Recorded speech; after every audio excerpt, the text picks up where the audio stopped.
Mjög mörg fyrirtæki eru með svona kerfisloft en færri þekkja kannski til kerfisgólfa eða gólfefna og ég kíkti í Þorgrímsson og spurði þar hverjir eru að nota kerfisgólf og til hvers? Kerfisgólf eru notuð í fyrirtækjum sem hafa sérstaklega mikinn tölvubúnað og þau gera mönnum kleift að hafa kakla og snúrur og alls konar lagnir í sem sagt undir tölvugólfinu og það gerir aðgengið mjög þægilegt þegar þarf að komast í snúrur og laga tengi. Þetta eru gólf sem eru byggð upp á panelum sem eru 60x60. Þau eru 40 mm á þykkt og eru sett ofan á stálfætur.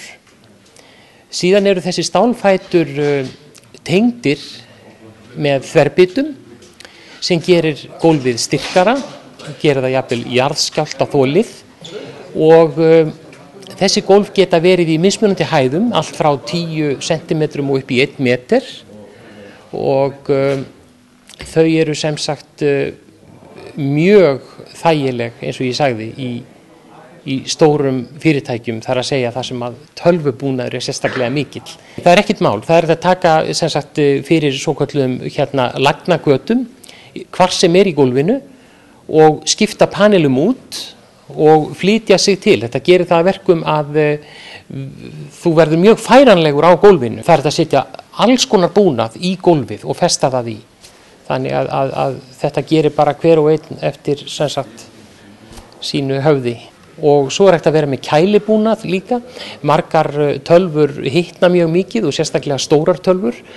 Þá þarf að vera með kælibúnað og þá kemur að góðum notum að vera með þessa miklu lofthæð því að þessi búnaður tekur mikið pláss og gerir þetta allt miklu auðveldara. Tölvugólfin er hægt að fá með alls konar yfirborði. Þú getur valið harðplast sem er langalgengast. Slík gólf er alltaf fyrirliggjandi til þess að þjónusta strax. Þú getur hins vegar valið gólf sem á að vera með teppi, parketti eða marmara eða dúk.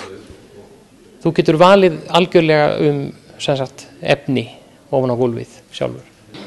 Jú, þá er málið það að þú ert með sógblöðku sem er bara lítið handfang sem þú smellir á gólfpanelinn og með einu handtaki ertu búin að lyfta upp gólfplötunni og kemst að þeim snúrum og tengjum sem þú þarft að lagfæra.